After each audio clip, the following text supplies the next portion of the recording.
கண்டதில்லை. இது ரெண்டது பாக்கு மரமோ பாக்கு மரம் இல்லை, இது ஈச்ச மரமாக இருக்கணும்னு நினைக்கிறேன். இது இப்போ இந்த ஸ்டைலில் இந்த மாதிரி அந்த வரலாற்று நிகழ்வுகளை பொறிச்சு பார்க்குற முதல் கோயில் இதுதான். இதை விட்டு நான் வேறு கோயில்கள் போயிருக்கிறோம்.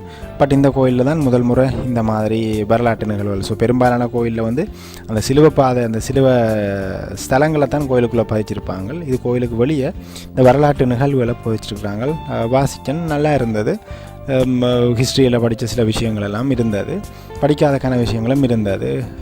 ஸோ எல்லாத்தையும் கொஞ்சம் பார்த்துட்டு அடுத்த சைட் போவோம் அப்படின்னு சொல்லி ஏற்கனவே இப்போவே நல்லா களை வந்துட்டுது. என்னென்னா ஏறி இறங்கி அந்த பள்ளங்களுக்குள்ளே ஏறி இறங்கி வந்தது தானே.